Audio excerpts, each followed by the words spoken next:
الحمد لله نحمده ونستعينه ونستغفره ونؤمن به ونتوكل عليه ونعوذ بالله من شرور أنفسنا ومن سيئات أعمالنا من يهده الله فلا مضل له ومن يضلله فلا هادي له ونشهد أن لا إله إلا الله وحده لا شريك له ونشهد أن سيدنا وحبيبنا ومولانا محمدا عبد الله ورسوله الذي أرسله بالحق بشيرا ونذيرا وداعيا إلى الله بإذنه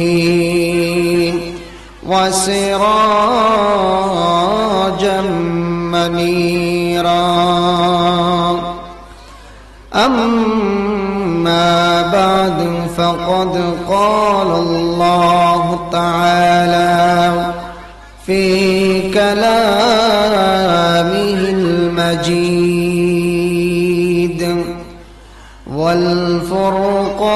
والفرقان الحميد أعوذ بالله من الشيطان الرجيم بسم الله الرحمن الرحيم وما خلقت الجن والإنس إلا ليعبدون صدق الله المولانا العظيم وصدق رسوله النبي الحبيب الكريم ونحن على ذلك من الشاهدين والشاكرين والحمد لله رب العالمين إن الله وملائكته يصلون على النبي يا أيها الذين آمنوا صلوا عليه وسلموا تسليما اللهم صل على سيدنا مولانا محمد وعلى آل سيدنا مولانا محبت সবাই জোরে জোরে পড়ি আল্লাহুম্মা সাল্লি আলা مولانا محمد وعلى آل سيدنا مولانا محمد কাহার জন্য কাদর মন ওরে কে আছি তোর আপনাই কাহার জন্য কাদর মন ওরে কে আছি তোর আপনাই তোমার আমার আপন যিনি তোমার আমার আপন যিনি শুয়ে আছেন আছেন মদিনায় আল্লাহুম্মা সাল্লি আলা সাইয়্যিদিনা মাওলানা মুহাম্মদ ওয়া আলা আলি সাইয়্যিদিনা মাওলানা মুহাম্মদ কে যাও তুমি ও মুসাফির और কে যাও তুমি মদিনায়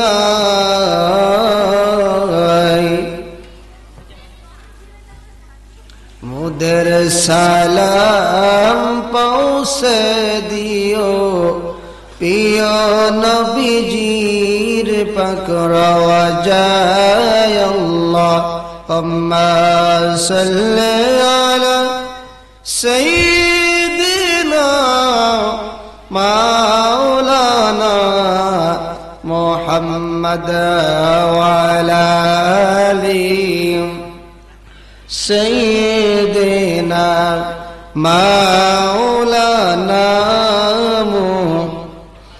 একটু মহব্বতে জিকির করে সকলে লা ইলাহা ইল্লাল্লাহ লা ইলাহা ইল্লাল্লাহ লা ইলাহা ইল্লাল্লাহ লা ইলাহা ইল্লাল্লাহ লা ইলাহা ইল্লাল্লাহ লা ইলাহা ইল্লাল্লাহ লা ইলাহা ইল্লাল্লাহ হাসবি রব্বি জাল্লাল্লাহ মা ফি কলবি গায়রুল্লাহ হাসবি রব্বি জাল্লাল্লাহ মা ফি কলবি নূর মুহাম্মদ সাল্লাল্লাহ নূর মুহাম্মদ সাল্লাল্লাহ লা ইলাহা ইল্লাল্লাহ লা ইলাহা ইল্লাল্লাহ লা ইলাহা বহুদূরে মদিনা আমরা কেমনে যাব জানি না বহুদূরে মদিনা আমরা কেমনে যাব জানি না দয়াল আল্লাহ দয়া করো দয়াল আল্লাহ দয়া করো পৌরাও মনের বাসনা লা ইলাহা ইল্লাল্লাহ লা ইলাহা লা ইলাহা ইল্লাল্লাহ লা ইলাহা ইল্লাল্লাহ লা ইলাহা ইল্লাল্লাহ লা ইলাহা ইল্লাল্লাহ লা ইলাহা ইল্লাল্লাহ লা ইলাহা লা ইলাহা আসমান বলে এক আল্লাহ জামিন বলে এক আল্লাহ লা ইলাহা ইল্লাল্লাহ লা ইলাহা ইল্লাল্লাহ লা ইলাহা ইল্লাল্লাহ লা ইলাহা ইল্লাল্লাহ মুহাম্মাদুর রাসূলুল্লাহ সাল্লাল্লাহু তাআলা আলাইহি ওয়াসাল্লাম।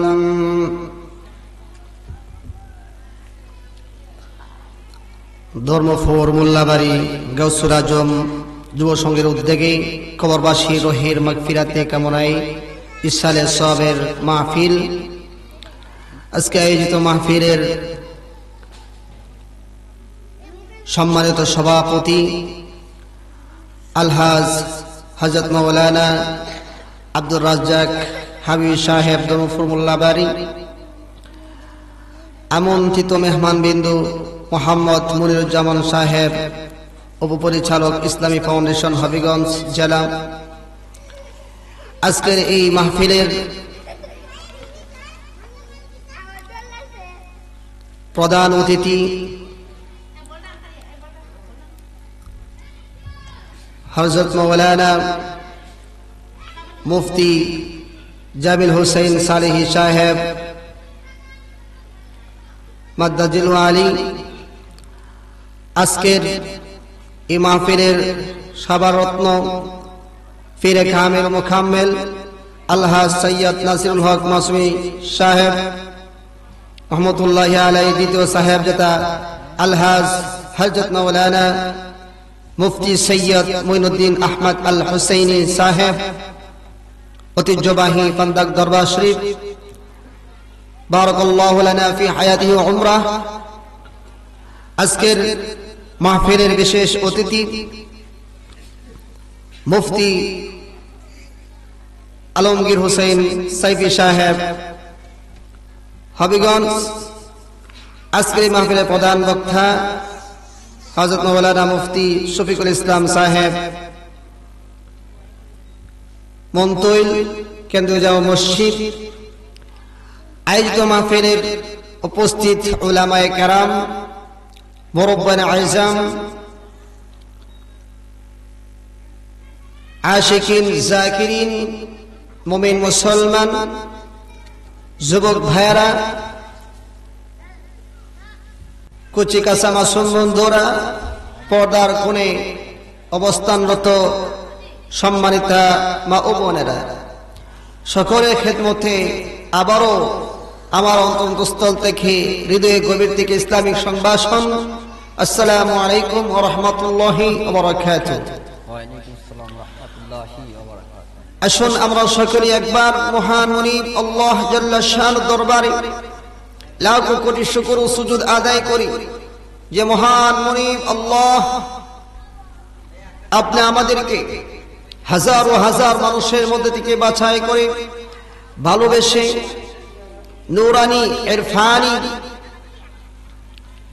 জান্নাতের বাগানে সুস্থতার সাথে কোরআন ও সুন্নাহ আলোচনা শোনার এবং আমল করার তৌফিক আল্লাহ পাক আমাদেরকে দান করেছেন। সকলে উচ্চ আওয়াজে বলি কালিমাতুশ শুকর আদায় করি, বলি আলহামদুলিল্লাহ। আলহামদুলিল্লাহ। শুধু তাই নয়, এমন একজন নবীর উম্মত আমাদেরকে কবুল করেছেন বিনা দরখাস্তে, বিনা আবদারে। সাইয়্যিদুল মুরসালিন, ইমামুল মুরসালিন মুহাম্মদ সাল্লাল্লাহু আলাইহি ওয়াসাল্লামের উম্মত হিসাবে আমাদেরকে কবুল করেছেন। সেই জন্য আবারও কালিমাতুশ শুকর আদায় করি, বলি আলহামদুলিল্লাহ। লাখ কোটি দুরূদ সালাম নিবেদন করছি আকা নামদার তাজদারি মদিনা আহমদ মুজতফা মুহাম্মদ মুস্তাফা সাইয়্যিদুল মুরসালিন ইমামুল মুরসালিন আহমদ মুজতফা মুহাম্মদ মুস্তাফা সরকার ওয়ালা দু জাহানের বাদশা হায়াতুন নবী, জিন্দা নবী, নবী কুলের সম্রাট নবী মুহাম্মদুর রাসূলুল্লাহ সাল্লাল্লাহু তাআলা আলাইহি ওয়াসাল্লামের উপর। সম্মানিত হাজিরিন, আজকে আমরা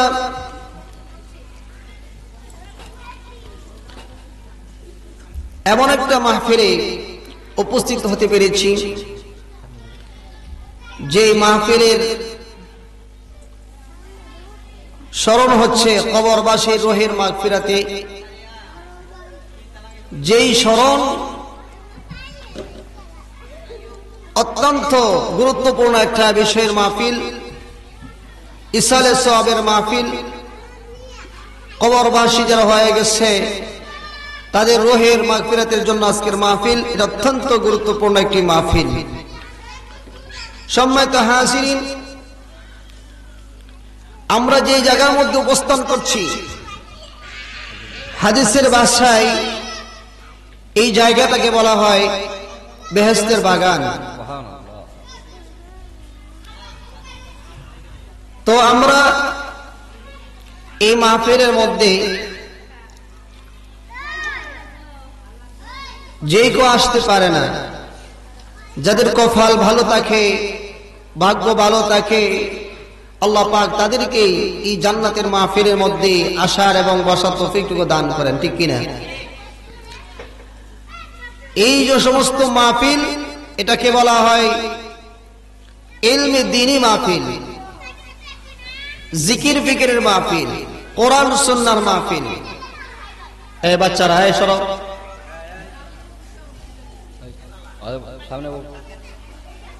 এই মাহফিলটাকে বলা হয় জিকিরের মাহফিল, কোরআন সুন্নাহর মাহফিল। আল্লাহ নবী সাল্লাল্লাহু আলাইহি ওয়াসাল্লাম ফরমান, যেখানে কোরআনের কথা বলা হয়, হাদিসের কথা বলা হয়, জিকির করা হয়, আল্লাহর নাম নেওয়া হয়, এটাকে বলা হয় জান্নাতের বাগান, দুনিয়ার বেহেশত বলে সুবহানাল্লাহ।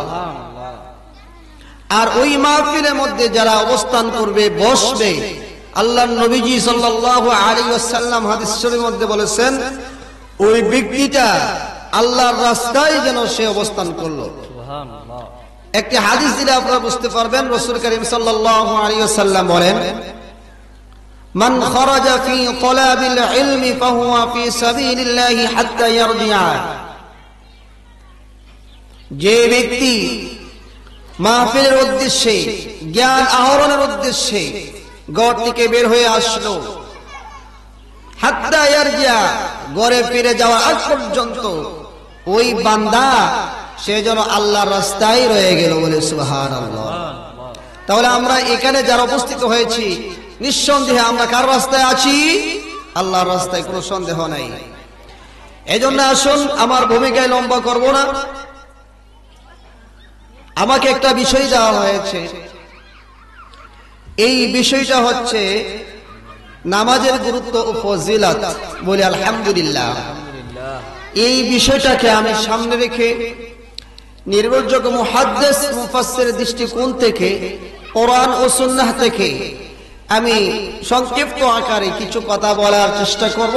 আল্লাহ পাক আমাকে বলার এবং আপনাদেরকে শোনার, উভয়কে আমল করার তৌফিক দান করেন। সবাই বলি আল্লাহুম্মা আমিন। সম্মানিত হাজিরিন, নামাজ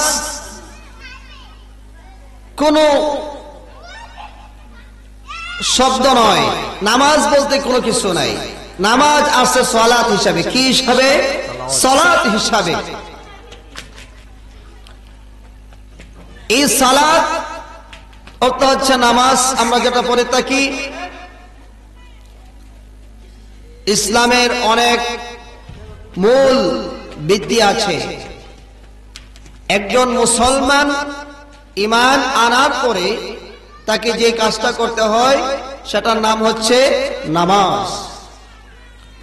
নামাজের কথা আল্লাহ তাআলা কালামুল্লাহ শরীফের মধ্যে অনেকবার বলেছেন, অনেকবার বলেছেন।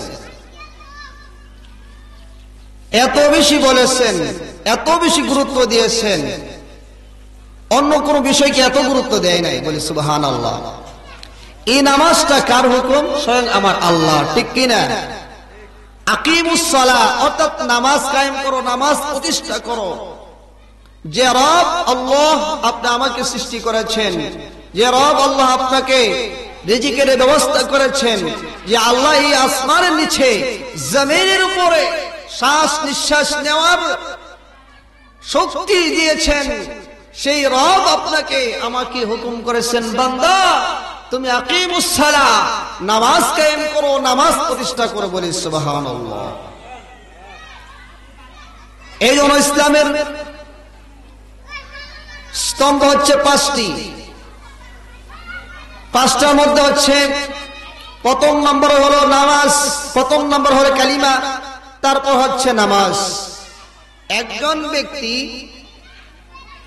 ঈমান আনার পরে যে কাজটা করতে হয় সেটার নাম হলো নামাজ। সম্মানিত হাজিরিন, এই নামাজের এত বেশি গুরুত্ব, কোন ব্যক্তি যদি আল্লাহর কাছাকাছি হতে চায় সেজন্য নামাজ পড়ে। যে ব্যক্তি আল্লাহর ইবাদত করলো, নামাজ পড়লো, সে যেন আল্লাহর জিম্মায় চলে আসলো। আজকে আমরা এমন হয়েছি, নামাজের আলোচনা করলি, নামাজের ওয়াজ করলি, আমরা আমাদের মনে কষ্ট লাগে কেন? নামাজ আপনার দুনিয়ার সাথী, নামাজ আপনার কবরের সাথী, নামাজ আপনার বেহেশতের সাথী, নামাজ আপনার সব জায়গাতে আপনাকে নামাজি আপনাকে হেল্প করবে। এই জন্য নামাজের গুরুত্ব দিতে হবে। আমরা হচ্ছি তার রব, আমরা হচ্ছি আমাদের রব আল্লাহ রাব্বুল আলামিনের গোলাম, আমরা হচ্ছি সেই রবের বান্দা। বান্দার কাজ হলো বন্দিগি করা, তার দাসত্ব করা, তার গোলামি করা, তার কাছে বিনয়ী হওয়া, এটার নাম হচ্ছে বান্দা, ঠিক কিনা? আমরা হচ্ছি বান্দা, আমরা হচ্ছি গোলাম, আমাদের রব হলেন আল্লাহ। আল্লাহ রাব্বুল আলামিন বলেছেন, দুনিয়ার মানুষেরা শোনো, আমি তোমাদেরকে পৃথিবীতে প্রেরণ করেছি দুনিয়ার কোনো স্বার্থের জন্য নয়, দুনিয়ার কোনো কিছু চাওয়ার জন্য তোমাদেরকে প্রেরণ করি নাই। আমি তোমাদেরকে একটা উদ্দেশ্যে আমি বানিয়েছি, দুনিয়ার জমিনের মধ্যে সৃষ্টি করে তোমাদের মধ্যে দুনিয়ার জমিনের মধ্যে তোমাদেরকে বিচরণ করার সুযোগ দিয়েছি একটা উদ্দেশ্যে, তুমি আমার গোলামি করবে, আমাকে সিজদা করবে। বলে সুবহানাল্লাহ। এই জন্য আল্লাহ রাব্বুল আলামিন বলেন, বান্দা তুমি কেবলমাত্র একমাত্র তুমি তোমার রব আল্লাহ রাব্বুল আলামিনের গোলামি করবে। ওয়ামা খালাকতুল জিন্না ওয়াল ইনসা ইল্লা লিয়াবুদুন। রে দুনিয়ার মানুষ, একমাত্র কেবলমাত্র আমি মানুষ এবং জিন জাতিকে আমি আল্লাহ পাক সৃষ্টি করেছি আমার গোলামি করার জন্য, আমার দাসত্ব করার জন্য। বলে আল্লাহু আকবার। আমরা গোলামি করব কার? আল্লাহর গোলামি করব। এই গোলামি করতে যাইয়া, এক আল্লাহর ইবাদত করতে যাইয়া আল্লাহ সুবহানাহু ওয়া তাআলা এই পৃথিবীতে যত নবী রাসূল প্রেরণ করেছেন, 1,24,000 মতন 2,24,000 নবী রাসূল দুনিয়াতে প্রেরণ করেছেন। তারা একটাই দাওয়াত দিয়েছেন, এক কালিমার দাওয়াত দিয়েছেন, এক আল্লাহর দাওয়াত দিয়েছেন, এক আল্লাহর ইবাদতের কথা দাওয়াত দিয়েছেন। এমন কোন কম নাই, এমন কোন গোত্র নাই, এমন কোন সম্প্রদায় নাই যেখানে আমার আল্লাহ তাআলা নবী রাসূল পাঠায় নাই। এই জন্য আল্লাহ সুবহানাহু ওয়া তাআলা কালামুল্লাহ শরীফের মধ্যে বলেন, ওয়ালাকাদ বাআসনা ফি কুল্লি উম্মাতির রাসূলান আন ইউবুদুল্লাহা ওয়াজতানিবুত তাগুত।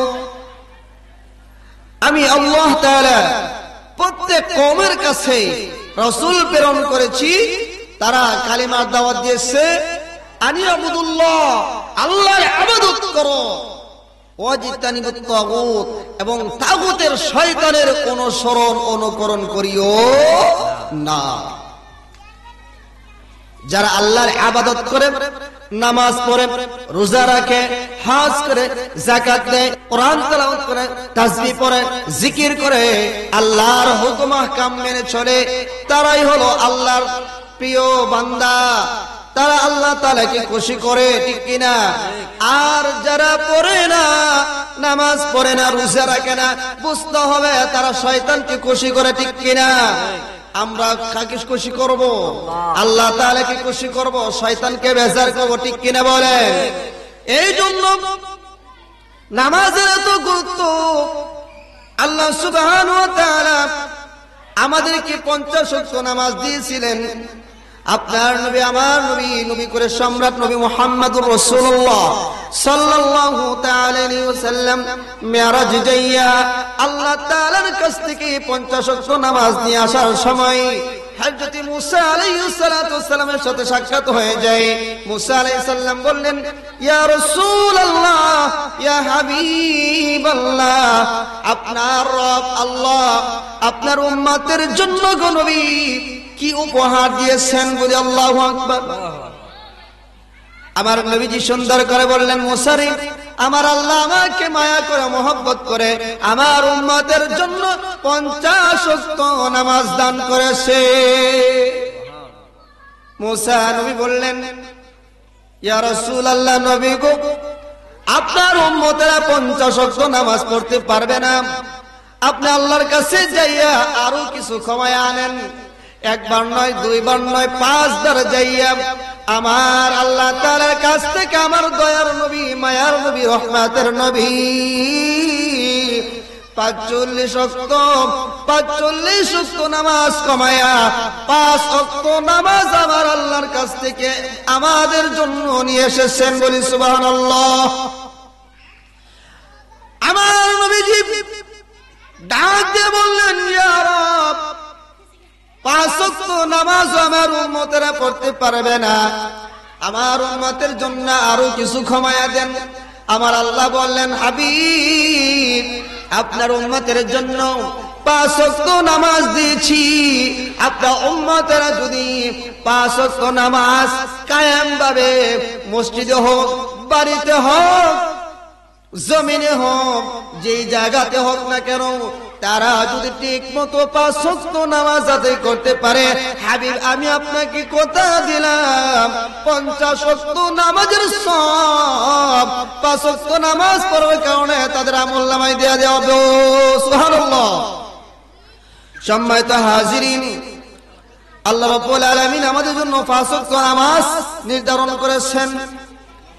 যেই নামাজ পড়লে মানুষের গায়ে কোনো গুনাহ থাকে না, কোন গুনাহের আবর্জনা থাকতে পারে না। হাদিস শরীফের মধ্যে এসেছে, আল্লাহর নবী সাল্লাল্লাহু আলাইহি সাল্লাম বলেন, উম্মতেরা রে, তোমরা যদি ঠিকমতো নামাজ আদায় করো, তোমাদেরকে কোনদিন গুনাহের কাঁটা স্পর্শ করতে পারবে না।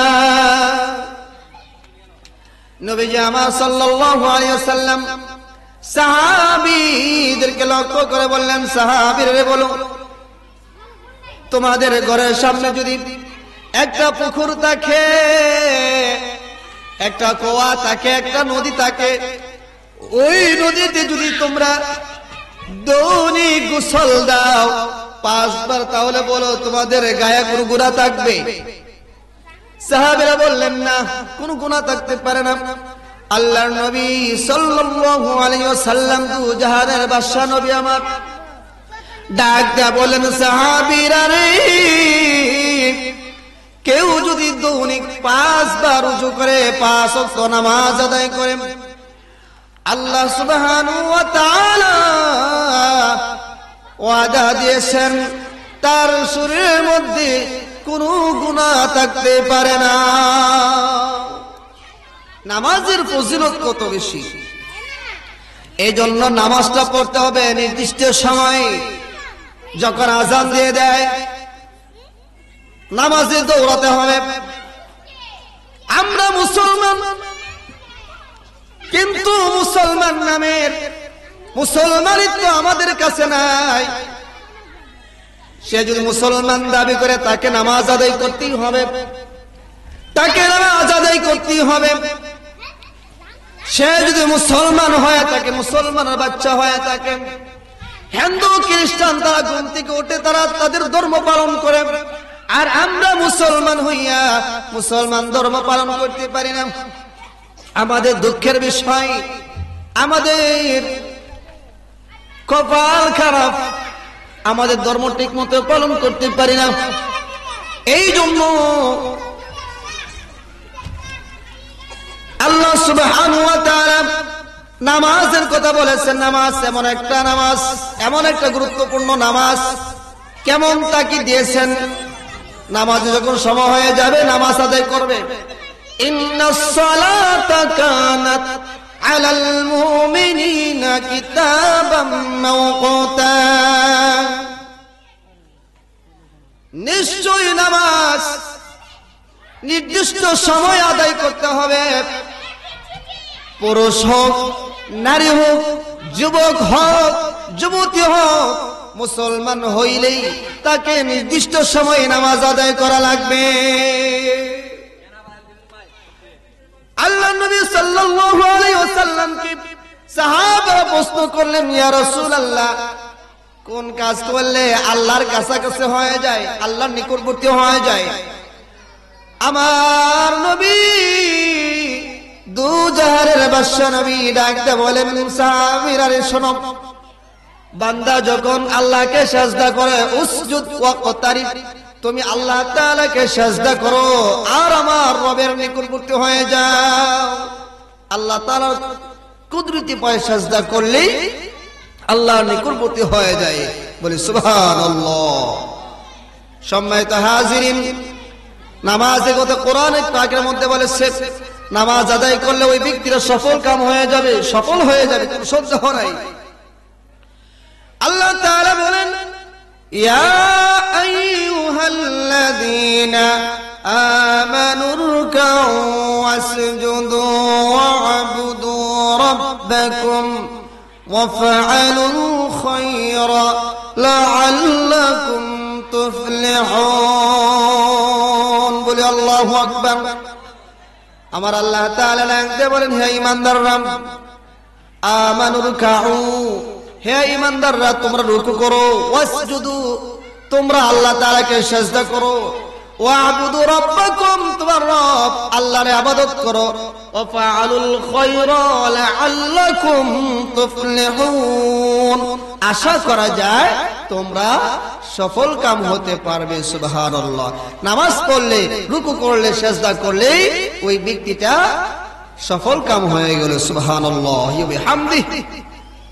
সম্মানিত হাজিরিন, আমরা নামাজ পড়ি, যেই নামাজ আমাদেরকে খারাপ কাজ থেকে বাধা দিতে পারে না, খারাপ কাজ থেকে ফিরায় রাখতে পারে না, ওই রকম নামাজ আমরা আদায় করি, অথচ ওই নামাজ তার কবুল হলো না, যেই নামাজ তাকে অন্যায় ফাহেশা কাজ থেকে তাকে ফিরালো না।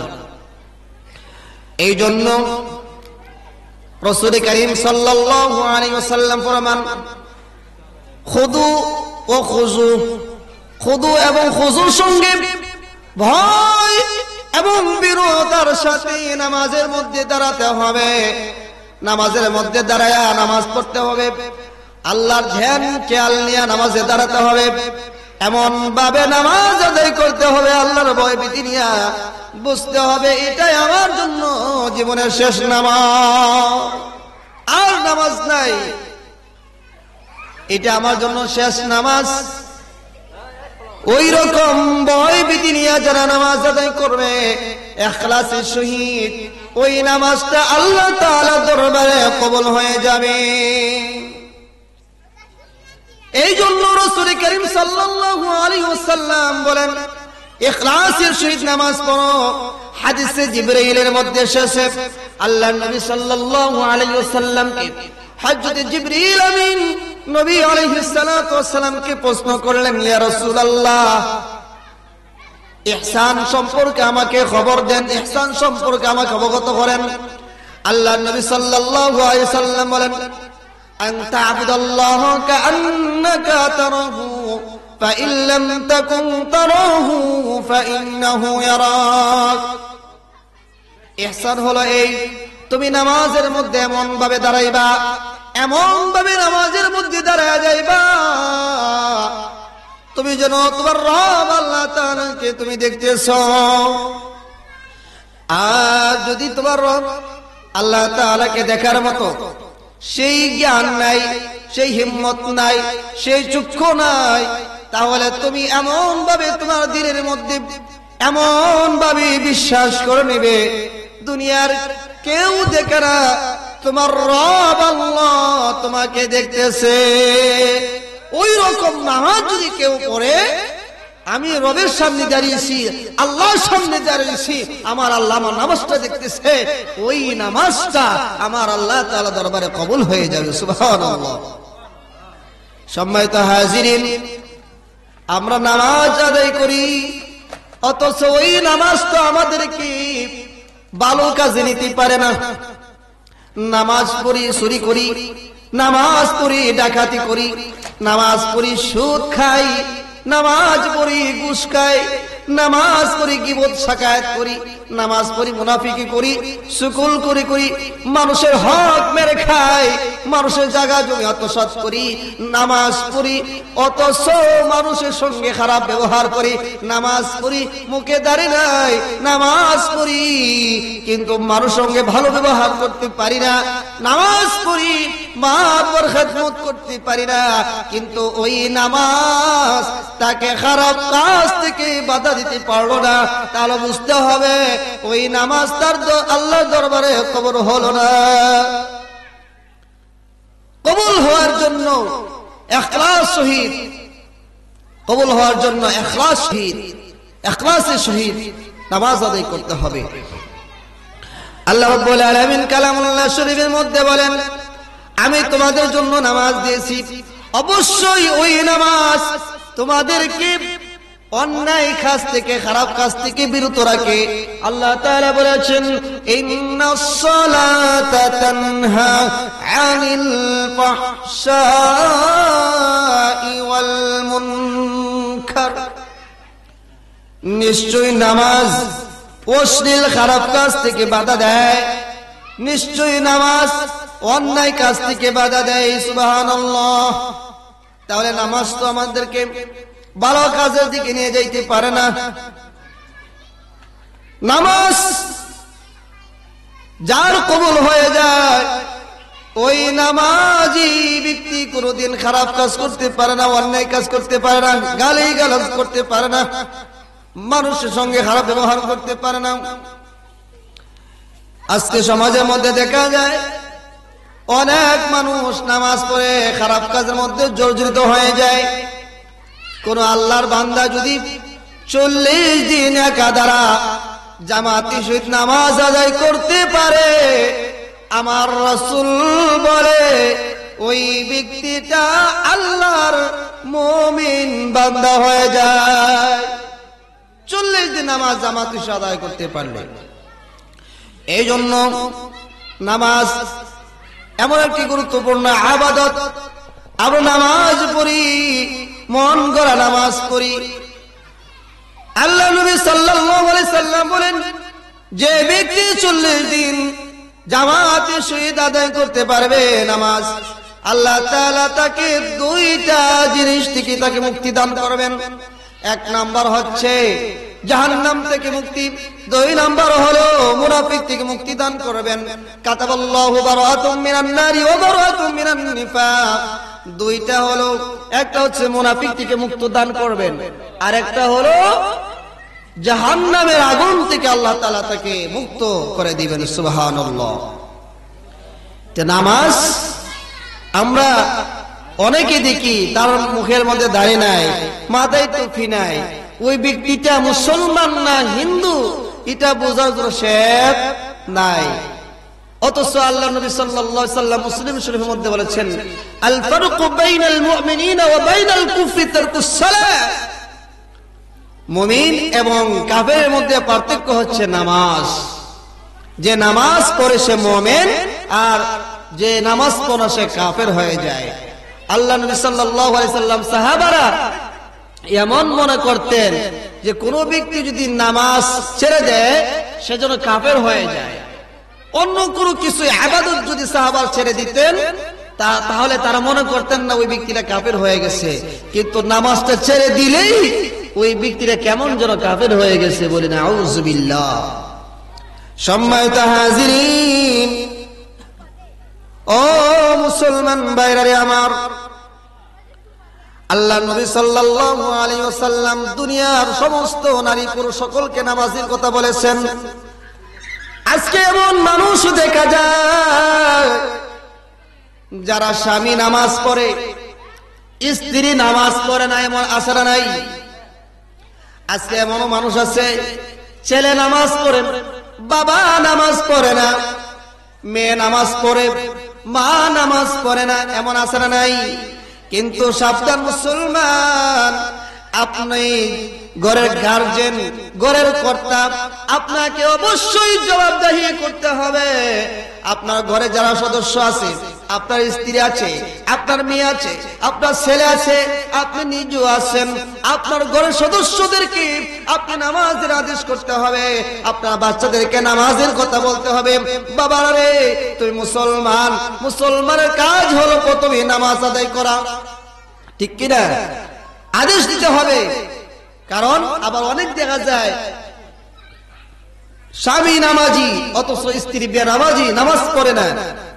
বাবা নামাজ পড়ে, ছেলে মেয়ে নামাজ পড়ে না, ওই নামাজে তো কাজে আসবে না। কারণ আপনি নামাজ পড়তে হবে, আপনার ছেলে মেয়েদেরকে নামাজের কথা বলতে হবে, ঠিক কিনা বলেন? আল্লাহ রাব্বুল আলামিন কালামুল্লাহ শরীফের মধ্যে বলেন, ইয়া আইয়ুহাল্লাযীনা আমানু কু আনফুসাকুম ওয়া আহলিকুম নারা। হে ঈমানদাররা, হে ঈমানদাররা, হে মুমিন বান্দারা, তোমরা জাহান্নামের আগুন থেকে বাঁচো, তোমার পরিবার পরিজনকে জাহান্নামের আগুন থেকে বাঁচাও। এই জন্য ছেলে মেয়েদেরকে নামাজের কথা বলতে হবে। আল্লাহর নবী সাল্লাল্লাহু আলাইহি ওয়াসাল্লাম আজ থেকে ১৫০০ বছর আগে বলে গেছেন, রে আমার উম্মতেরা শোনো, তোমাদের ছোট্ট ছোট্ট শিশুমণি ছেলে মেয়েদেরকে নামাজের কথা বলো, আদেশ করো। মুরু আওলাদাকুম বিসসালাতি ওয়া হুম আবনাউ সাবঈন ওয়াদরিবুহুম আলাইহা ওয়া ফাররিকু বাইনাহুমা واضربوهم عليها وهم أبناء 10 وفرقوا بينهما في المضاجع। আল্লাহ নবী সাল্লাল্লাহু আলাইহি ওয়াসাল্লাম বলেন, তোমাদের ছেলে মেয়েদের বয়স যখন 7 বছর হয় তাদেরকে নামাজের হুকুম করো, নামাজের আদেশ দাও। আর যখন 10 বছর হয়ে যায় তাদেরকে তুমি শাস্তি প্রদান করো, এরপর তাদের বিছানা আলাদা করে দাও। আজকে দেখা যায় এই শাস্তিটা আমাদের ঘরের মধ্যে প্রয়োগ করি না। যদি প্রয়োগ করতাম, রাসূলের হাদিস মানতাম, তাহলে প্রত্যেকটা ঘরে ঘরে আল্লাহর রহমত বরকত বর্ষিত হয়ে যেত। যে ছেলে যে মেয়ে নামাজি হয়ে যায়, কোরআন তেলাওয়াতকারী হয়ে যায়, জিকিরকারী হয়ে যায়, ওই ছেলে মেয়ের কারণে মা বাবা কষ্ট করতে হয় না, ওই ছেলে মেয়ে কোনোদিন মা বাবার অবাধ্য হয় না, ঠিক কিনা বলেন? আজকে যদি আমরা আমার আল্লাহর পরিচয় তাদের কাছে তুলে ধরতাম, নবীর মহব্বত, নবীর ভালোবাসা যদি তাদের কাছে তুলে ধরতাম, তাহলে আজকে সমাজের মধ্যেই কোন ছেলে কোন মেয়ে মা বাবার অবাধ্য হতো না। এই কারণে আজকে মা বাবার কথা ছেলেরা মেয়েরা শোনে না। আর মা বাবা বড় হওয়ার পর হাহাকার করে, হাই রে হাই, আমার ছেলে আমার মেয়ে আমাকে দেখভাল করে না, আমাকে জিজ্ঞেস করে না, আমাকে কেয়ারিং করে না, ঠিক কিনা? কিন্তু কেয়ারিং করতে গেলে অবশ্যই তুমি আগে ইসলামী শিক্ষা শিক্ষিত করতে হবে। আপনার ছেলেকে আলেম বানান, হাফেজ বানান, কারি বানান, মৌলানা বানান, তাকে নামাজি, একজন ফরজগার নামাজি একটা উপদেশ দান করেন যে আপনার ছেলেটা নামাজ পড়বে। আমরা এই আদেশ আমরা করি না, যে কারণে আজকে আমরা লাঞ্ছনা অপমাননা হতে হয় তাদের কাছ থেকে। সাধারণ মুসলমান, নামাজ অত্যন্ত গুরুত্বপূর্ণ ইবাদত। যে ব্যক্তি 5 ওয়াক্ত নামাজ পড়বে, নারী হোক পুরুষ হোক, আল্লাহ রাব্বুল আলামিন তাদেরকে 5টা পুরস্কৃত করবেন। আমার হাবিব দয়াল নবী, মায়ার নবী, রহমতের নবী বলেন, দুনিয়ার মানুষ আর শোনো, যে ব্যক্তি 5 ওয়াক্ত নামাজ সঠিকভাবে আদায় করবে, আল্লাহ রাব্বুল আলামিন তোমাদেরকে 5টা পুরস্কার দান করবেন। কয়টা? 5টা পুরস্কার দান করবেন। 1 নম্বর হলো দরিদ্রতা দূর করে দিবেন। এমন কোন মানুষ নাই তার দরিদ্রতা নাই, তার টাকার অভাব নাই, পয়সার অভাব নাই, গাড়ি বাড়ির অভাব নাই, এমন কোন মানুষ নাই তার অভাব নাই। সবারই অভাব একটা আছে না নাই? দরিদ্রতা খাইছে সকলের আছে। আল্লাহর নবী সাল্লাল্লাহু আলাইহি সাল্লাম বলেন, তার দরিদ্রতা থাকবে না, তার টেনশন থাকবে না। আল্লাহ পাক গায়বী মদদ দিয়া তার রিজিকের ব্যবস্থা করে দিবে। নাম্বার 2 হলো আল্লাহ তাআলা কবরের আযাব থেকে থেকে তাকে মুক্তি দান করবেন। যেই কবরের কথা আল্লাহ নবী সাল্লাল্লাহু আলাইহি ওয়াসাল্লাম দুনিয়ার মানুষদেরকে জানাইয়া দিয়েছেন, দুনিয়ার মানুষেরা শোনো, তোমরা কবর আযাবকে ভয় করো, কবর আযাবকে স্মরণ করো, কবরকে স্মরণ করো, মরণের কথা ভয় করো। এই কবরের আযাবের কথা উল্লেখ করে আমার নবীজি দোয়া শিখিয়ে দিয়েছেন, আল্লাহুম্মা ইন্নী আউযু বিকা মিন আযাবিল কবুর। আল্লাহ আল্লাহ কবর আযাব থেকে আমি পানা চাই, আশ্রয় চাই। এই কবরে আযাবের জন্য দোয়া শিখিয়ে দিয়েছেন। আমার নবী বলেন, আল্লাহ তাআলা ওই নামাজ পড়নেওয়ালা ব্যক্তিকে কবর আযাব থেকে আমার আল্লাহ মুক্তি দান করবে। নাম্বার 2, 3 হলো ডান হাতে আমলনামা দিবেন। কিয়ামতের ময়দানে আল্লাহ তাআলা যাদের হাতে ডান হাতে আমলনামা দিবে, ওই ব্যক্তিরা খুশি হয়ে যাবে, ওই ব্যক্তিরা জান্নাতি হয়ে যাবে। কোরআনে পাকের মধ্যে আসছে, যার ডান হাতে আমলনামা দিবে ওই ব্যক্তি আমলনামা নিয়া বাবার কাছে যাবে, বাবার কাছে যাবে, মায়ের কাছে যাবে, বন্ধু বান্ধবের কাছে যাবে, আত্মীয় স্বজনের কাছে যাইয়া বলবে, দেখো দেখো আমার রব, আমার আল্লাহ আমার ডান হাতে আমার নেক আমল দান করেছে। যার ডান হাতে আমলনামা দিবে সে জান্নাতের সার্টিফিকেট পেয়ে গেল বলে আল্লাহু আকবার। সম্মানিত হাজিরিন, আমার নবীজি বলেন, আল্লাহ তাআলা কাল কিয়ামতের ময়দানে ওই নামাজি ব্যক্তির ডান হাতে তার আমলনামা দিয়ে দিবে। নাম্বার 4 হলো, 4 নাম্বার হলো ফুলসিরাতের ফুল আমার আল্লাহ তাআলা বিদ্যুতে জিলকির চাইতে অধিক দ্রুত গামিতে ফুলসিরাতের ফুল পার করায়া দিবে। যে ফুলসিরাতের ফুল কুটির একটা ফুল হবে, এই ফুলকে আমার আল্লাহ তাআলা তাকে পার করায়া দিবেন, সহজেই কোনো কষ্ট হবে না।